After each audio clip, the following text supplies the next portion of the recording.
O tema da mensagem de hoje é compreendendo o temor do Senhor. Você pode repetir comigo? Diga, compreendendo o temor do Senhor. Mais uma vez, vamos lá? Compreendendo o temor do Senhor.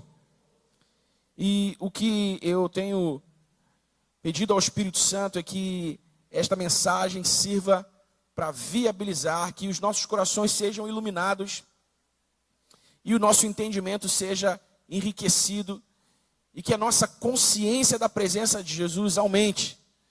Você sabe que Jesus está aqui, amém, irmãos? Nós precisamos dessa consciência aumentada da presença de Jesus, dessa percepção clara da presença de Jesus, para lhe darmos aquilo que é devido, a honra que é devida ao seu nome, a glória que é devida ao seu nome, todo louvor e adoração que lhe são devidos, a obediência e a fidelidade que lhe são devidos. Queremos dar a Jesus e a sua presença a primazia e o lugar mais importante entre nós, o lugar de destaque entre nós. E eu oro para que isso não seja apenas uma frase bonita nos nossos lábios, mas para que seja a realidade da nossa vida e seja também a realidade da nossa comunidade de fé. Que seja uma evidência na nossa prática de fé e no nosso engajamento com o reino de Deus nesse mundo. O temor à presença de Jesus. Quando nós observamos a história de Israel, desde quando o povo saiu do Egito e durante quase todo o tempo da sua peregrinação, nós vemos o quão pouco conscientes da presença de Deus o povo estava. Porque mesmo vendo tantos sinais e maravilhas, vendo a coluna de fogo, vendo a nuvem, vendo o maná, tendo atravessado o mar vermelho, vendo o favor de Deus entre eles inúmeras vezes, eles murmuravam contra Deus, contra Moisés, e desprezavam a presença de Deus, se comportando de modo reprovável. Eu confesso que quando eu leio o Êxodo e eu leio as murmurações do povo de Israel diante de tanto o que Deus fez por eles, isso me dá uma certa irritação, me dá um certo incômodo. Como se eu fosse melhor do que eles, ora bolas. Nós muitas vezes também ignoramos ou não valorizamos a presença de Jesus, tal qual o povo de Israel fez no deserto. Mas nós não podemos permitir que essa seja a realidade da nossa vida. Veja, o povo de Israel chegou ao ponto de fazer um bezerro de ouro pouco antes de Moisés receber o mandamento de não fazerem para si deuses de escultura. Antes mesmo de receberem o mandamento de Deus, eles já estavam lá, fazendo aquilo que era reprovável a Deus. Tendo saído do Egito de modo glorioso, tendo atravessado o Mar Vermelho e tudo mais o que eu disse aqui, nós não queremos este pecado presente em nossa vida e em nossa comunidade de fé. Amém, irmão? Amém, irmão? Nós não queremos. Nós não queremos o pecado da murmuração. Nós não queremos o pecado do desmerecimento da presença de Jesus entre nós, em nossa vida. Definitivamente.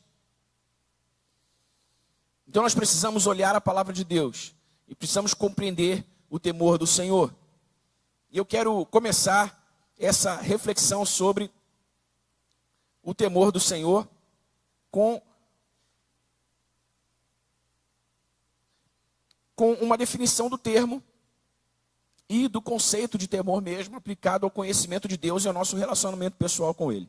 Eu sei que de uma forma geral, todos nós entendemos o que é o temor do Senhor, mas é bom que isso esteja claro, ou que esteja claro para nós o que o temor do Senhor realmente é, do ponto de vista da nossa relação pessoal com Deus. Então, vamos juntos, acompanhe aqui o meu raciocínio. A palavra temor no Antigo Testamento, ela é a tradução de um termo que significa temer, reverenciar ou respeitar profundamente. Temer é reverenciar e respeitar profundamente.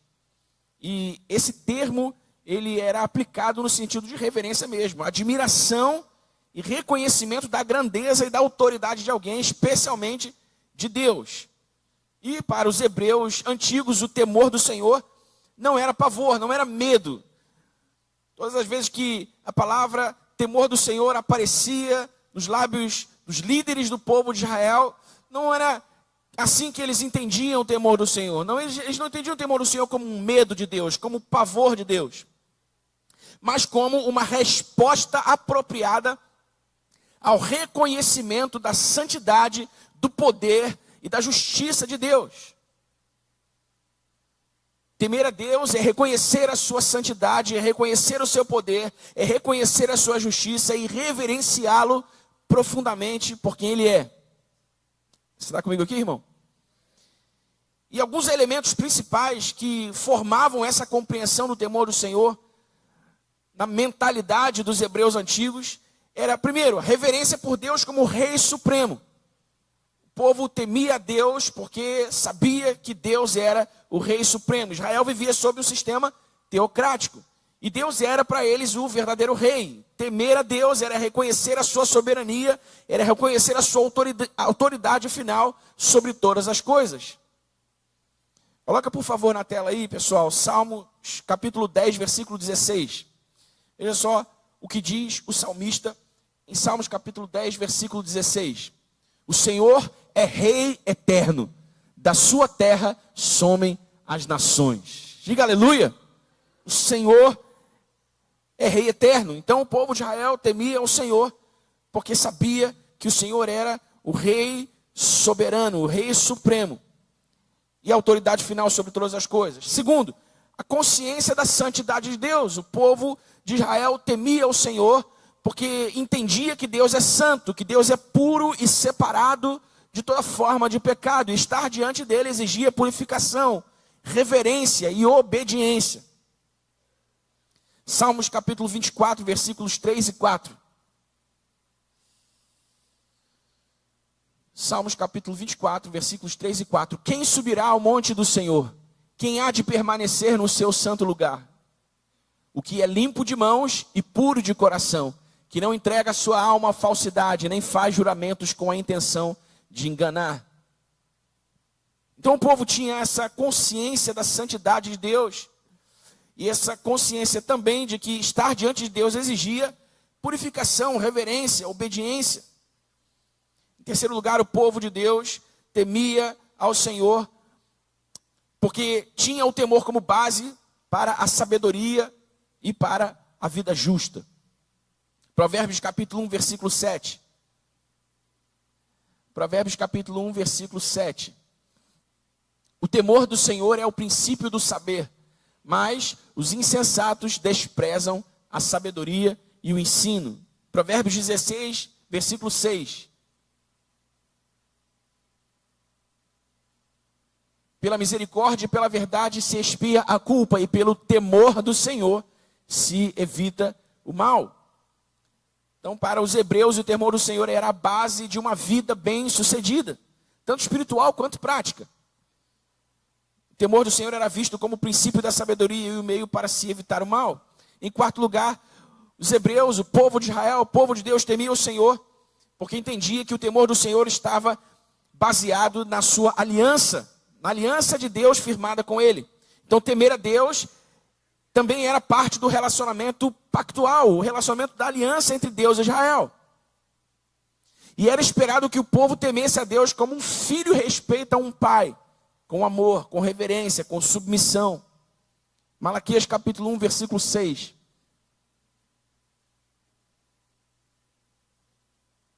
O filho honra o pai e o servo respeita o seu senhor. Se eu sou pai, onde está a minha honra? E se eu sou o Senhor, onde está o respeito para comigo? Eu, o Senhor dos exércitos, pergunto isso a vocês, sacerdotes que desprezam o meu nome. Mas vocês perguntam, como desprezamos o teu nome? Veja, o Senhor está profetizando, Malaquias está profetizando em nome do Senhor aos sacerdotes do povo de Israel, a liderança espiritual do povo de Israel, dizendo, olha, se eu sou pai de vocês, se eu sou o Senhor de vocês, onde está a minha honra? Onde está o temor de vocês?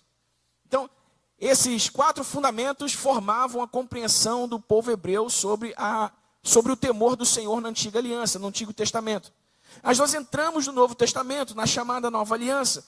E na Nova Aliança, ou Novo Testamento, o conceito de temor do Senhor, ele permanece essencial, tal qual era no Antigo Testamento, mas ele ganha ainda mais profundidade e mais maturidade à medida em que Jesus se revela, em que Jesus revela Deus em si mesmo. Então, Jesus não altera ou descarta o conceito de temor do Senhor como o povo de Israel, como o povo hebreu na antiga aliança compreendia o temor do Senhor. Mas o que Jesus faz é elevar esse conceito. O que Jesus faz é aumentar a importância desse conceito. Então esse conceito agora, ele é vivido dentro de um relacionamento de filhos com o Pai por meio do Espírito Santo.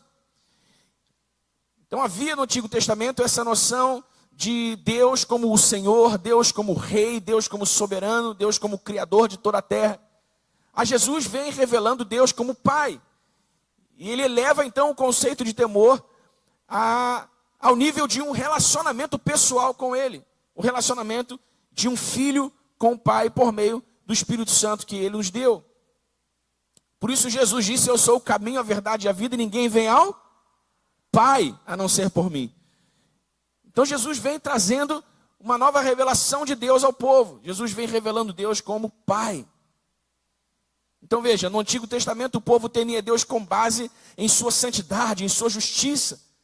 E isso era frequentemente associado a juízo, a fogo, a trovões, a manifestações espetaculares da glória de Deus, do poder de Deus, da majestade de Deus, como nós vemos, por exemplo, em Êxodo 20, quando Moisés está lá no Monte Sinai. E o monte está entre trovões e nuvens, e o povo está lá debaixo, com medo. Mas já na Nova Aliança, a ênfase do temor do Senhor muda.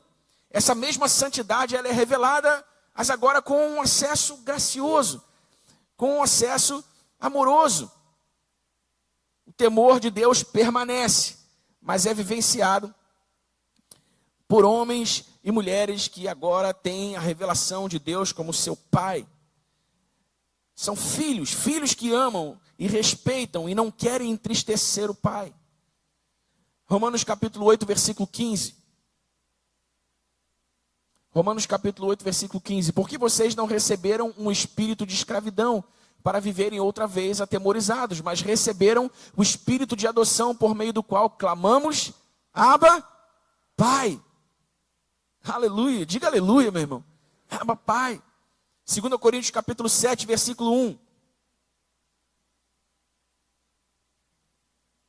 Portanto, meus amados, tendo tais promessas, purifiquemo-nos de toda impureza, tanto da carne como do espírito, aperfeiçoando a nossa santidade no temor de Deus.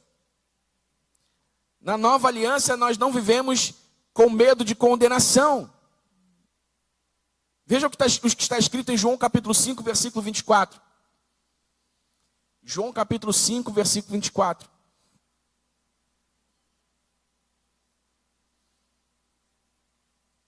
Em verdade lhes digo, quem ouve a minha palavra e crê naquele que me enviou, tem a vida eterna, não entra em juízo, mas passou da morte para a vida. Então, nós não tememos a Deus como quem tem medo da sua presença. Nós não tememos a Deus como quem tem medo da sua santidade, da sua justiça, do seu poder. Na nova aliança, nós tememos a Deus porque carregamos esse temor santo de desonrar a graça recebida, porque carregamos em nosso coração um zelo por viver de forma digna da nossa vocação em Cristo. Essa é a motivação do nosso temor ao Senhor. Nós não queremos desmerecer a sua graça derramada sobre nós. Nós não queremos merecer o amor de Deus demonstrado por nós por meio do sacrifício de Cristo Jesus. Esse é o temor que devemos a Deus, e esse é o temor que devemos a Deus, e essa é a reverência que devemos prestar à sua presença. Um temor e uma reverência baseados em amor, baseados em gratidão. A nova aliança mostra que o amor a Deus e o temor a Deus não se anulam, pelo contrário, se completam. Quem ama o Senhor necessariamente deve temê-lo. E quem teme ao Senhor o faz por amor. O verdadeiro amor gera reverência. E o verdadeiro temor preserva a intimidade de Deus. Amém, irmãos?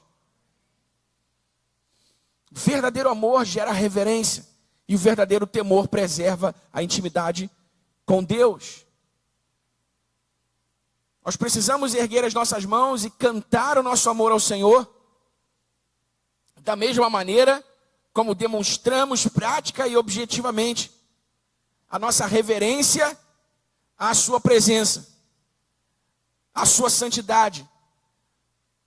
Da mesma maneira como demonstramos prática e objetivamente o nosso temor de perder a sua presença, porque queremos preservar a nossa intimidade com Ele. Então, queridos, nós precisamos, uma vez entendido que o temor do Senhor é o fundamento do nosso relacionamento pessoal com Ele, compreender também como ativar esse temor. Porque nós não queremos viver confundidos. Na nossa jornada cristã, queremos viver na certeza de que estamos vivendo uma vida digna da vocação que recebemos em Cristo. Amém, irmãos? Queremos viver com a certeza de que estamos vivendo os nossos dias para a glória do seu nome. De que estamos fazendo valer o seu sacrifício por nós. E não fazemos isso por sentirmos que devemos ao Senhor alguma coisa, porque nós jamais seríamos capazes de pagar ao Senhor aquilo que Ele fez por nós. Mas fazemos isso com o amor de quem quer agradar aquele que é digno da nossa vida. Aquele que nos amou com amor eterno e nos recebe em sua presença como filhos. Amém, irmãos?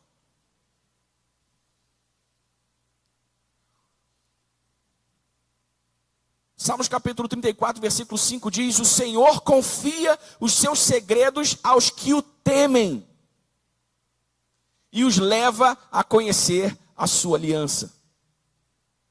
Veja que esse versículo nos mostra a correlação entre o temor do Senhor e a revelação da sua intimidade. Você percebe? Isso significa que sem uma compreensão clara do temor do Senhor, não pode haver um relacionamento íntimo e genuíno com Deus. E isso necessariamente deve nos colocar na posição de buscadores da intimidade do Senhor. Se o que nós pretendemos é conhecer ao Senhor de verdade, e isso necessariamente depende de sabermos como ativar este temor que nos leva ao conhecimento da intimidade de Deus, nós precisamos então viver, como eu disse, de maneira prática e objetiva, demonstrando essa reverência profunda. E é com isso que eu quero encaminhar aqui a parte mais objetiva desse sermão, dessa mensagem, compartilhando com você algumas iniciativas essenciais para aqueles que desejam ativar o temor do Senhor e conhecê-lo em sua intimidade. Veja, irmãos, antes de eu entrar nesses pontos, como eu disse, mais objetivos, mais práticos, para a sua aplicação na nossa jornada cristã, é preciso nós entendermos que Jesus é simples, mas não é comum. Amém? A presença de Jesus é simples, mas não é comum. Jesus diz: aprendei de mim que sou manso e humilde de coração. Jesus é manso, Jesus é humilde, Jesus é simples, mas Ele não é comum. Ele não é uma pessoa comum, a sua presença não é uma presença comum. Comum, como eu já disse muitas vezes aqui para vocês, é aquilo que é banal, aquilo que é sem importância, aquilo que é sem valor, aquilo que é corriqueiro. E eu sei que você sabe que Jesus e a sua presença não são banais, não são corriqueiras, não são sem valor, não são sem importância, amém? Então nós não podemos nos confundir. Nós não podemos nos confundir e pensar que a presença de Jesus é algo comum. Não. É simples, mas é profundamente santo. Jesus é simples, mas profundamente soberano, poderoso, glorioso. Isso requer de nós, daqueles que se aproximam dele, esse temor, essa reverência.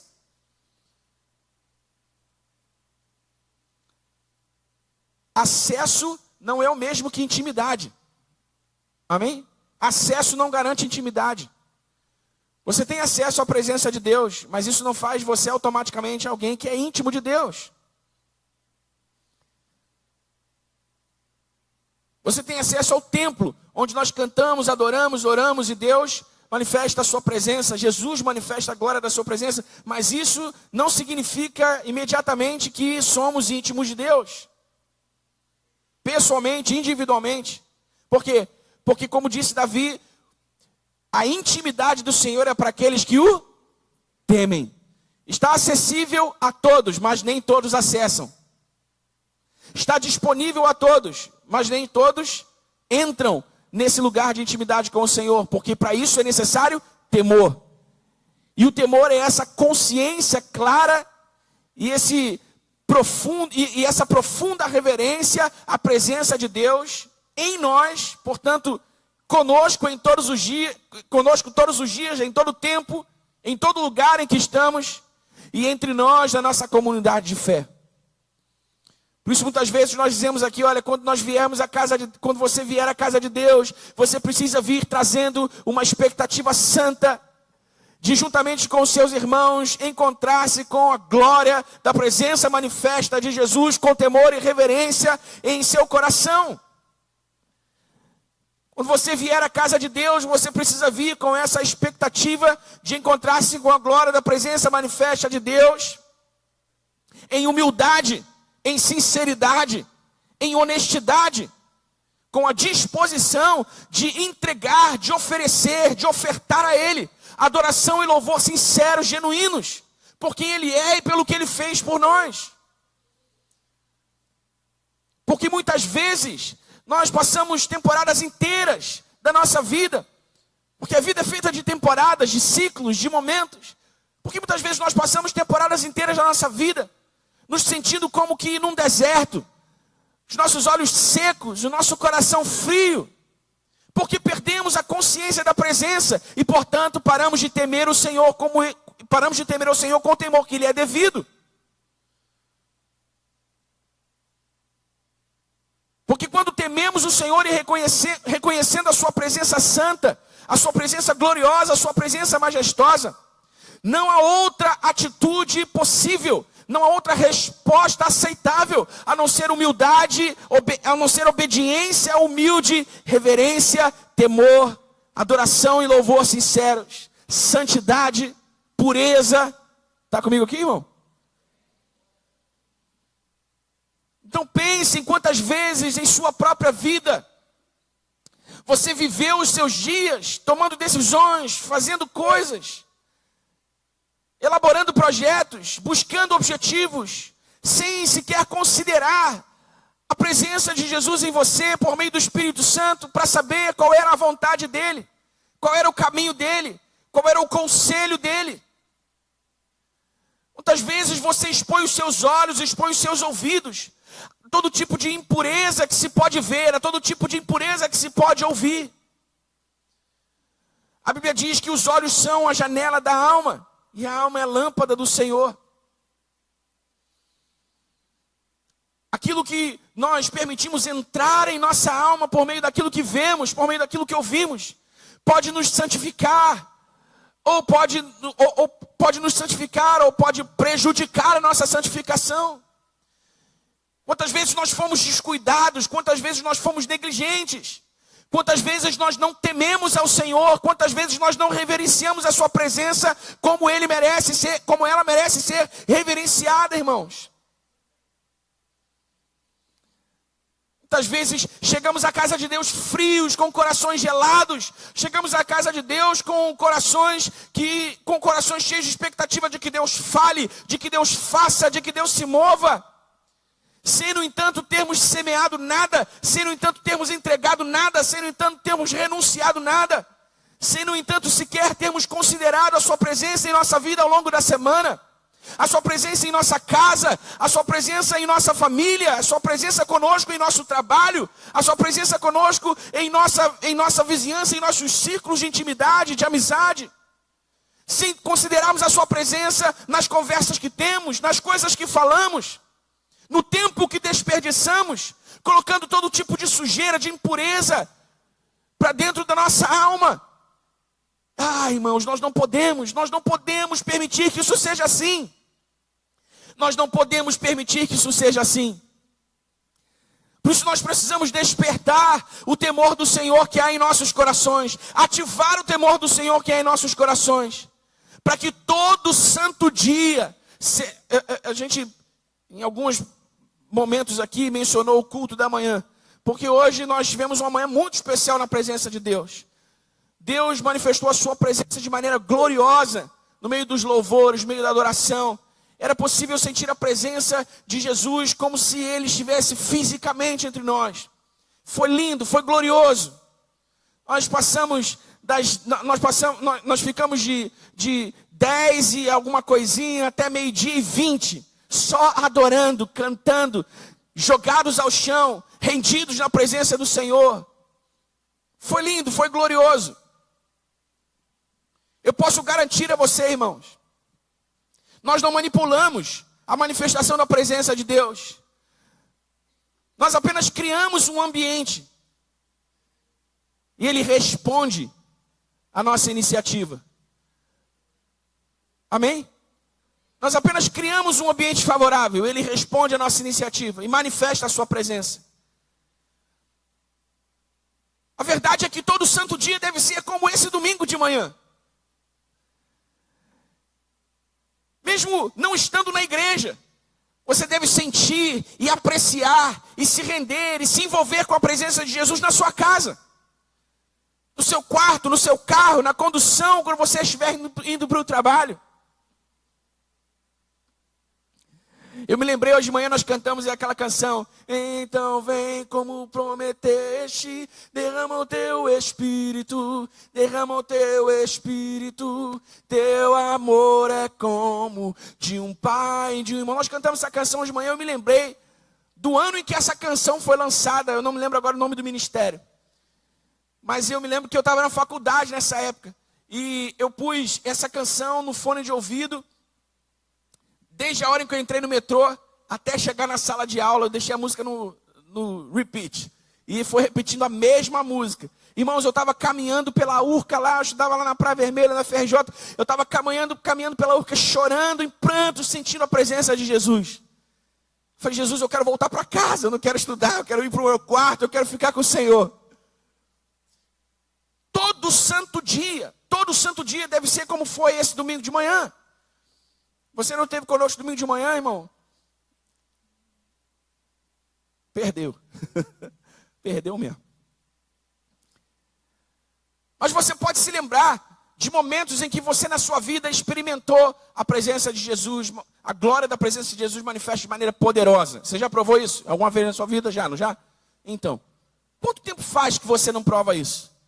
Quanto tempo faz que você não tem a consciência clara de que Jesus está presente? De que Jesus está se movendo, que você não sente a presença de Jesus. Sabe, irmão, eu sei, Paulo diz que nós não vivemos pelo que vemos, vivemos pelo que cremos. Isso significa que os nossos sentimentos e a nossa alma não devem ser o guia da nossa vida. É a nossa fé no que está escrito na palavra de Deus, que deve guiar as nossas ações, as nossas decisões, as nossas escolhas. Ok.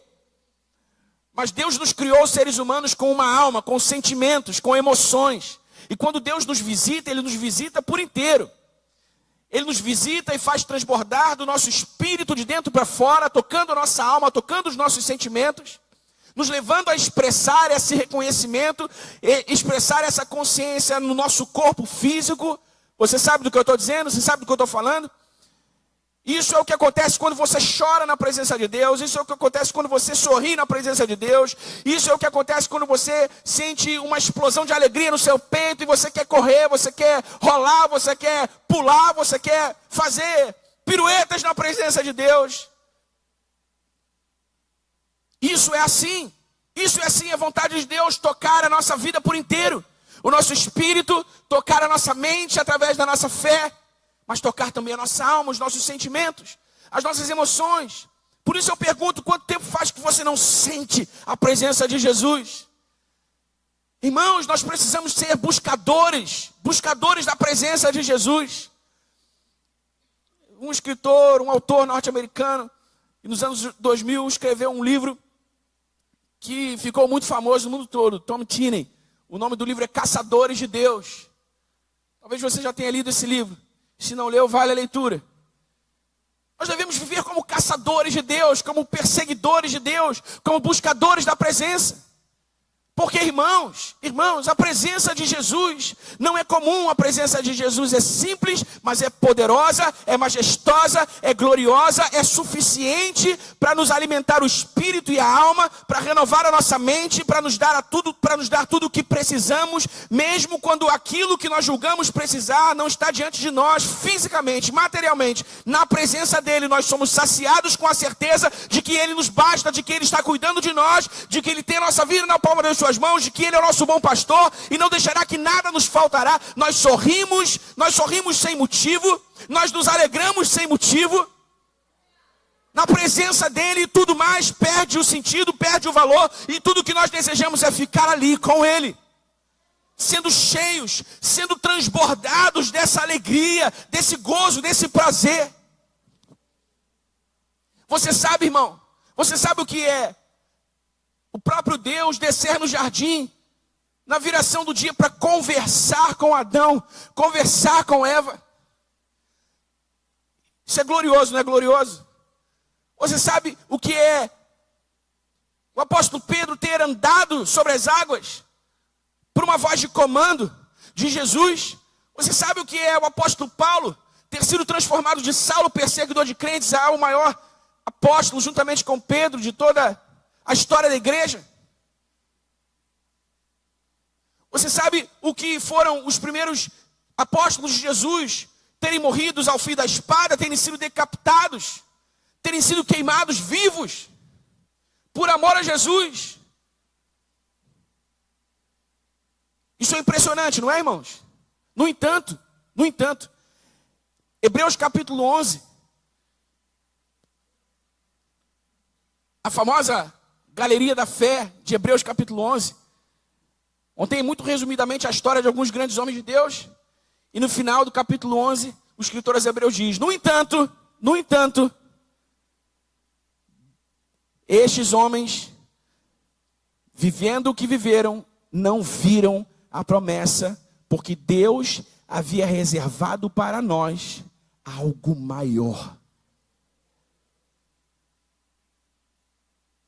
Sabe o que é esse algo maior, irmãos?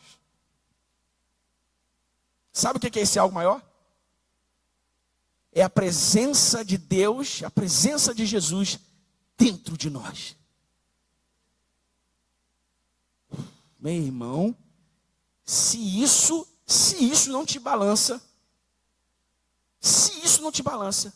nada mais pode balançar você. Aqueles homens tinham manifestações externas, temporárias na presença de Deus. O Espírito vinha, fazia o que tinha de fazer e era retirado deles, do meio deles. Mas Deus decidiu nos dar algo maior. Aí eu leio de novo Hebreus 11. Como pode haver algo maior do que aquilo que viveu Moisés, aquilo que viveu Davi, aquilo que viveu Sansão, Jefté, Gideão? Como pode haver algo maior do que aquilo que viveu Elias, do que aquilo que viveram os apóstolos? O escritor aos Hebreus diz, a palavra de Deus diz: Deus reservou para nós algo maior. A presença dele em nós. Não é mais só a presença dele entre nós. Não é só mais a presença dele manifesta entre nós, manifesta entre nós eventualmente. É a habitação permanente de Deus na presença do Espírito Santo no coração de cada homem e mulher nascido de novo pela fé em Jesus.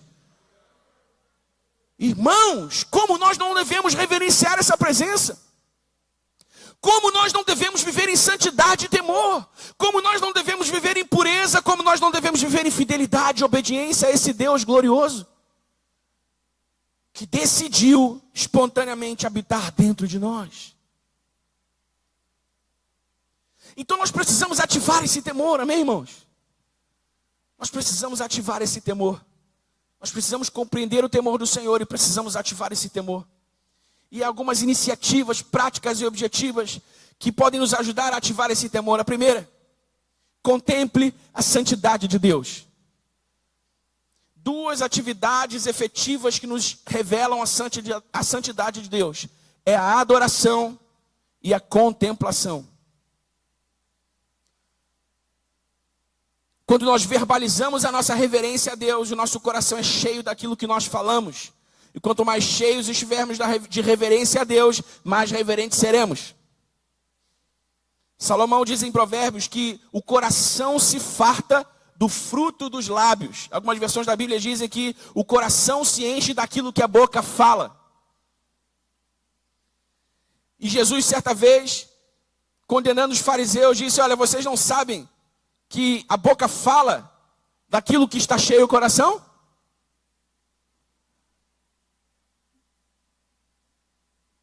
Você já me ouviu falar pelo menos umas 20 vezes aqui sobre o ciclo das palavras, não é?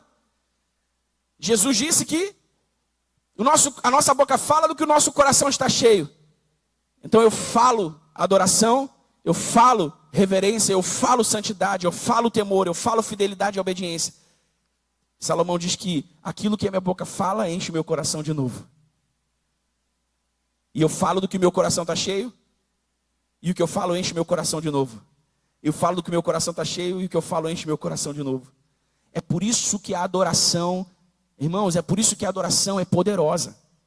A adoração poderosa não é porque a música é bonita, não é porque a poesia é bonita, não é porque os músicos tocam bem. A adoração é poderosa porque ela enche o nosso coração da ideia de quem Jesus é. E essa ideia ativa a nossa reverência. E nós falamos essa reverência, e essa reverência enche o nosso coração de novo. E nós falamos essa reverência, e essa reverência enche o nosso coração de novo. Olha como é poderoso aquilo que você fala. Olha como é poderoso aquilo que você canta. Olha como é poderoso aquilo que você ora. E olha como é poderoso também, às avessas, aquilo que você não fala, aquilo que você não canta e aquilo que você não adora. Porque se você não está falando, se você não está cantando, se você não está adorando, certamente o seu coração está sendo cheio de muitas outras coisas. Muitas outras coisas. Por isso, o apóstolo Paulo diz lá em Efésios capítulo 5, não vos embriagueis com vinho, mas enchei-vos do Espírito Santo. E ele começa a dar a receita, ele diz, falando entre vós, com salmos, hinos e cânticos espirituais, cantando e salmodiando o Senhor no vosso coração. Quando nós cantamos, quando nós falamos sobre Deus, quando nós verbalizamos o nosso amor, a nossa reverência, a nossa gratidão, a nossa fidelidade, quando nós andamos em obediência, quando nós demonstramos temor, santa reverência a quem Ele é, nós somos cheios do Espírito. E cheios do Espírito nós verbalizamos o nosso amor e o nosso temor outra vez, e cheio do Espírito, e esse temor e esse amor voltam ao nosso coração, e nós falamos outra vez. Por isso a adoração é uma atividade efetiva e essencial a quem quer ativar o temor do Senhor.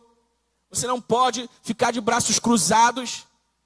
Você não pode ficar numa posição passiva. Você não pode ficar assim como quem está aqui, mas não está aqui. Não pode, irmão. Simplesmente não pode.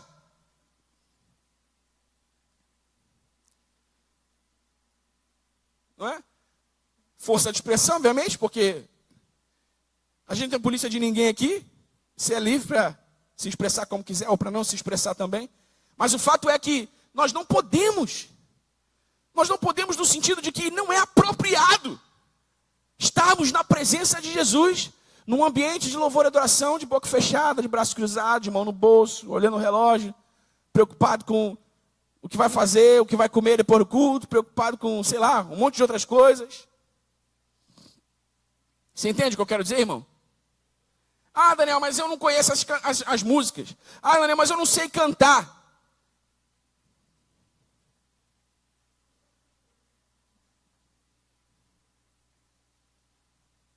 Todo mundo aqui, pelo menos uma vez na vida já cantou no chuveiro. Sim ou não? Então tu sabe cantar. Tu sabe cantar. Ah, mas eu não conheço a letra. Tudo bem, você não precisa cantar a letra. Apesar de que a letra passa ali, né? Você lê 2 vezes ali, você já sabe a música. Mas você precisa abrir a boca, você precisa verbalizar, você precisa falar, você precisa se expressar. Porque a adoração ativa o nosso temor do Senhor. E assim como a adoração, a contemplação também ativa o nosso temor do Senhor. A contemplação ativa a nossa consciência, à medida que nós observamos e refletimos as virtudes de Deus, pois elas nos revelam a sua santidade. Então, além de adorar verbalmente, para contemplar a santidade de Deus, também é preciso observar atentamente, buscando ver a santidade de Deus em sua criação e em nossos relacionamentos. Amém, irmão? Sabe? Pode parecer papo de guru espiritual, mas se você fizer isso com o coração certo, irmão, isso vai encher a sua alma. Separe algum momento do dia para contemplar. Contemplar. Hoje, pouco antes de vir para cá, por 3 minutos eu contemplei o céu. Da varanda da minha casa dava para ver. O céu meio rosa, meio azul, umas nuvens, estava bonito para caramba. Eu até tirei uma foto. Eu falei assim, Senhor, Tu és tão majestoso, Tu és tão glorioso, Tu és tão belo, Senhor. A Tua criação exalta a Tua grandeza, a Tua criação exalta a Tua santidade, a Tua criação demonstra quem Tu és. Tu és excelente, Tu és colorido, Tu és vivo, Tu és cheio de vida. 3 minutinhos, suficiente. Gaste algum tempo do dia para contemplar, irmãos. Contemple a criação, contemple a bondade de Deus, a graça de Deus estendida sobre o seu irmão. Sabe, quando você ouve atentamente o coração do seu irmão, você pode contemplar ali a graça de Deus, você pode contemplar ali a presença de Deus, a bondade de Deus. Quando você ouve um testemunho, quando você ouve algo que Deus fez na vida do seu irmão, quando você ouve algo que Deus deu ao seu irmão, quando você compartilha a alegria do seu irmão por aquilo que ele está vivendo com o Senhor, você contempla ali, sabe? Então nós precisamos adorar, mas também precisamos contemplar, porque a adoração e a contemplação ativam o nosso temor do Senhor. Segunda atividade essencial que você precisa fazer é reconhecer as suas próprias limitações e fraquezas. Você quer ativar o seu temor do Senhor, irmão? Você precisa adorar, você precisa contemplar, mas você também precisa reconhecer as suas próprias limitações e fraquezas, porque quanto mais honestos nós formos sobre as nossas limitações e fraquezas, mais conscientes nós seremos da nossa necessidade de Deus. E isso naturalmente deve nos levar a temê-lo com sinceridade.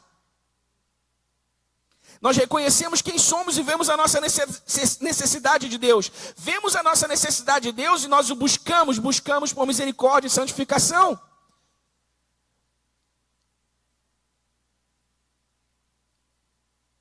Se nós temos a consciência de que precisamos viver em santidade e pureza diante desse Deus santo e justo e bom e glorioso, então nós precisamos ser honestos diante dele. Precisamos olhar as nossas próprias limitações e fraquezas e dizer, Senhor, eu preciso da tua misericórdia. Senhor, eu preciso de ti. Sim, irmão, não viva com autossuficiência.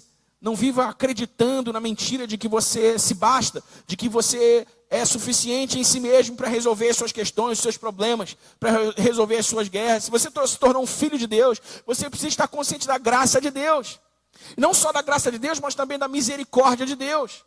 Esse pensamento autossuficiente é para quem ainda não conheceu a Jesus, para quem ainda não entrou nesse relacionamento pessoal com Jesus, porque quando nós entramos num relacionamento pessoal com Jesus, então nós nos damos conta de que nós não nos bastamos sozinhos, nós nos damos conta de quão preciosa é a graça de Deus sobre nós, é o favor de Deus sobre nós, e então clamamos também pela sua misericórdia, porque precisamos ser santificados, precisamos ser purificados para Ele. Mãos limpas, coração puro. Sabe, irmão, essa não é uma mensagem moralista. Sabe, eu não estou aqui pregando que você seja um moralista. Eu estou aqui pregando que você tema ao Senhor e observe bem os seus caminhos, porque você está vivendo diante do Rei de toda a terra. Porque você está vivendo diante do Rei das nações. Portanto, disse o apóstolo Paulo, quer comais, quer bebais, fazei tudo para a glória de Deus. Você está comendo diante do Rei de toda a terra. Você está bebendo diante do Rei de toda a terra. Você está conversando com seus amigos diante do Rei de toda a terra. Você está lidando com a sua família. Você está tratando a sua esposa, tratando o seu esposo diante do Rei de toda a terra. Faça isso com reverência e temor. Faça isso consciente de que você precisa dele, amém? Em terceiro lugar, nós ativamos o nosso temor do Senhor, tomando consciência da presença contínua de Deus. O temor de Deus é a única resposta possível, eu disse, ao fato de que Ele escolheu habitar permanentemente em nossos corações por meio do Espírito derramado sobre nós. Então nós nos perguntamos como um Deus perfeito e ilimitado pôde escolher habitar em criaturas finitas e limitadas como nós. Que absurdo, né, irmãos? O seu amor por nós é a resposta. Ele fez isso por amor, ele nos ama. Do início ao fim, a Bíblia, a história de Deus no mundo é uma história de amor. Façamos, pois, o homem a nossa imagem, a nossa semelhança. Desde o princípio, irmãos, Deus criou o homem à sua imagem, à sua semelhança, para ter um relacionamento pessoal com Ele, para compartilhar com Ele a sua autoridade, a governança da criação. Como nós podemos amar de volta alguém tão especial com um amor assim? Como nós podemos amar de volta alguém tão especial com um amor assim? Eu respondo: reverência, fidelidade e obediência. Amém? Reverência, fidelidade e obediência. Eu quero que quando você for para casa e você ligar a televisão hoje, você se lembre: Jesus está aqui comigo. Jesus está sentado no meu sofá assistindo essa televisão comigo. Quando você pega o seu telefone, abrir as suas redes sociais, eu quero que você se lembre: Jesus está aqui comigo. O Espírito de Deus está aqui comigo. Quando você conversar com seus amigos, quando você estiver no seu trabalho, você se lembre: Jesus está aqui comigo. Como eu posso amar de volta alguém tão especial com um amor assim? Reverência, fidelidade e obediência. Quarto e último lugar. Para ativar o temor do Senhor é preciso receber a revelação de Deus por meio da sua palavra. A palavra de Deus é a revelação escrita e definitiva de Deus aos homens.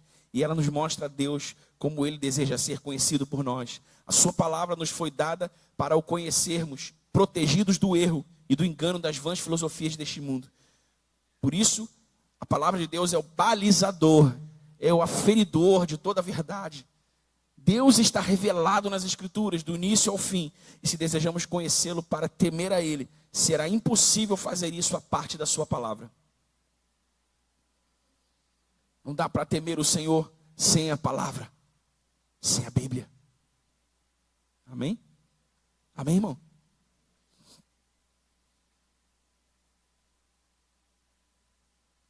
Não.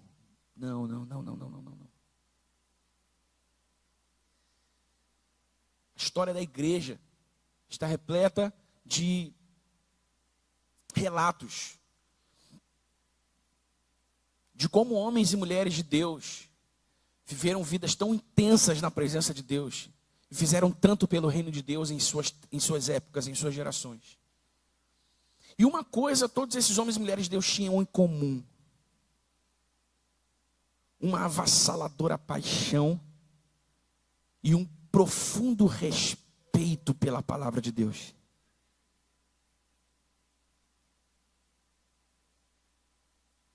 Agora veja como nós decaímos tanto. Veja como nós decrescemos tanto. Continuamos sendo a igreja de Jesus, os embaixadores de Deus nesse mundo, os embaixadores do reino de Deus nesse mundo. No entanto, somos capazes de passar uma semana inteira sem tocar a mão na Bíblia. No entanto, somos capazes de mal ler ali os 2, 3 versículos na semana. Damos à palavra de Deus pouca importância. Lembre-se, a familiaridade pode se tornar um pecado. Ao mesmo tempo que ela é uma graça de Deus, ela também pode se tornar um pecado. Ela é uma graça de Deus quando nós entendemos e reverenciamos aquele que se deu a conhecer por nós e se tornou familiar a nós. Mas ela pode se tornar um pecado quando nós tomamos por comum a revelação desse Deus glorioso a nós e não valorizamos a sua presença. Está comigo aqui, irmão?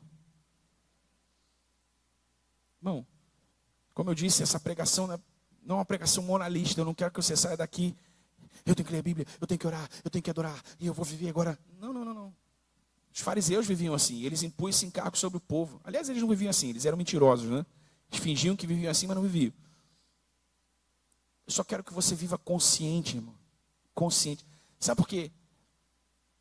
Porque a manifestação da glória, da presença de Jesus entre nós, ela depende do nosso temor. Por quê?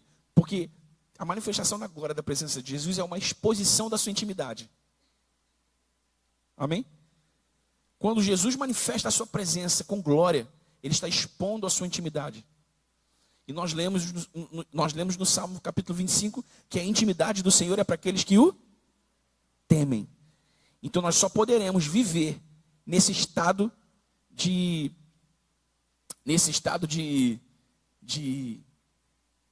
profunda admiração pela presença. Nós só podemos viver nesse estado de profundo desfrute da presença se cultivarmos temor. Porque ele só expõe a sua intimidade para aqueles que o temem. Por alguma razão, Deus encontrou temor em nós nessa manhã. Por alguma razão, Deus encontrou temor em nós. Agora à noite também. Deus encontrou temor em nós nesse lugar hoje. Ele disse: gostei do que eu estou vendo. Gostei do que eu estou vendo. Deixa eu dar uma descidinha aí para desfrutar com vocês desse culto. Sabe, um sinal de Deus que gostei. Temor. Sabe, quando você coloca a presença de Deus à frente de todas as coisas. Quando a presença de Jesus, quando a presença do Espírito Santo, o mover do Espírito Santo está à frente de tudo, é mais importante que tudo. Então há temor no seu coração. E olha que incrível, Jesus disse: aquele que tem os meus mandamentos e os guarda, esse é o que me ama, e aquele que me ama será amado por meu Pai. Eu também o amarei. Completa para mim. Hã? Eu também o amarei e me manifestarei a ele. Temor gera obediência e fidelidade. Fidelidade e obediência trazem a manifestação da presença de Jesus. Amém? Então, irmão, em nome de Jesus, em nome de Jesus, vamos ativar juntos o nosso temor do Senhor, contemplando a santidade de Deus. Jamais volte para essa igreja sem a disposição de abrir a sua boca e cantar, e louvar, e se expressar, e erguer as suas mãos. Contemple a graça de Deus nos seus relacionamentos, contemple a graça de Deus na criação. Adore e contemple. Reconheça também as suas próprias limitações e fraquezas. Reconheça a sua necessidade da misericórdia de Deus. Tome consciência da habitação permanente, da presença contínua de Deus na sua vida. Lembre-se disso. Jesus está nesse sofá comigo. Jesus está vendo essa televisão comigo. Jesus está vendo essa tela de telefone comigo. Jesus está no transporte público comigo. Jesus está dentro do meu carro comigo. Jesus está no chuveiro comigo. Perdão. Jesus foi à padaria comigo. Jesus foi à drogaria comigo. Jesus foi ao mercado comigo. Amém, irmão?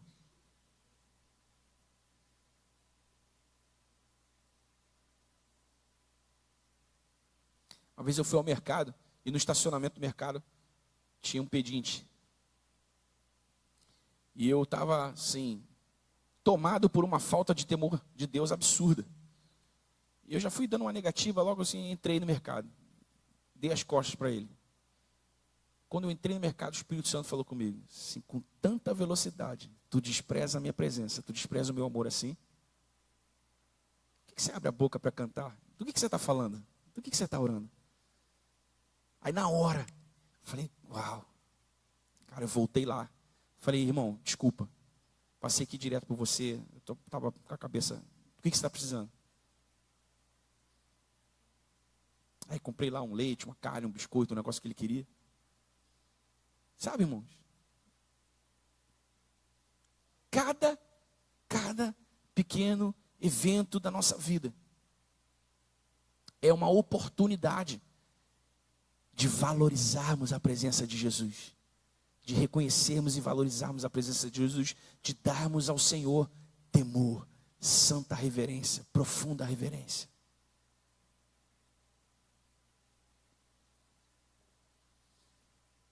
E nós poderíamos passar a noite inteira aqui refletindo sobre essas coisas. Porque se a gente entrar no aspecto prático da nossa vida cotidiana, Jesus disse: maridos, amem as suas esposas como Cristo amou a igreja.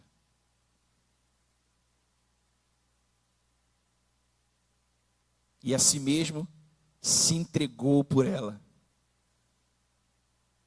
Quanto tempo tem que tu não sacrifica nada pela tua esposa? Que tu não renuncia nada pela tua esposa? Quanto tempo tem que tu não serve a tua esposa? Quanto tempo tem que tu não diz à tua esposa que você a ama? E vice-versa. Esposas, submetam-se aos vossos maridos como ao Senhor. Quando as esposas são truculentas, são respondonas, são grosseiras com seus maridos, aí bota uma roupa bonita e vem para a igreja. Glórias ao seu nome. Não faz sentido. Não faz sentido. Então nós precisamos nos lembrar de que Jesus está em nós. Todo santo dia é dia de temer o Senhor. É dia de temer a sua presença. É dia de acordar e dizer assim: Senhor, obrigado pela tua presença em mim. Esse dia hoje vai ser um dia incrível, porque eu vou viver ele para a glória do teu nome. Amém, igreja? Nós temos buscado isso. Nós temos orado por isso. Nós temos dito isso, né? Nós desejamos que a nossa igreja seja essa igreja apaixonada por Jesus, pela presença de Jesus, que não se importa com nada e com ninguém quando está na presença de Jesus, que canta como ninguém, que se expressa como ninguém, sabe? Que entrega tudo que tem, que aproveita cada segundo do tempo que tem reunido, valorizando, temendo a presença de Jesus. Ainda que seja necessário, irmão, que você saia do seu lugar e venha aqui na frente e se ajoelhe e diga assim: Senhor, me perdoa porque hoje eu fiz isso, porque hoje eu falei isso, me perdoa porque eu me lembrei que eu fiz aquilo e eu não pedi perdão ao Senhor. Senhor, está tudo aqui no teu altar, agora eu vou adorar o Senhor de todo o coração. Mas nós precisamos compreender o temor do Senhor e precisamos ativar o temor do Senhor na nossa vida. Amém, meu irmão? Se você ativar o temor do Senhor e você reconhecer a presença do Senhor, não tem outro resultado, irmão, a não ser você perceber a presença de Jesus na sua vida, sentir a presença de Jesus na sua vida, ser usado por Jesus ao longo do seu dia, ser abençoado por Jesus ao longo do seu dia. Não tem como. Reverência, profunda reverência, santidade, pureza, consciência da presença, é o que nós precisamos e é o que nós queremos buscar. Amém? Amém, irmão? Vamos cantar ao Senhor. Fique de pé no seu lugar.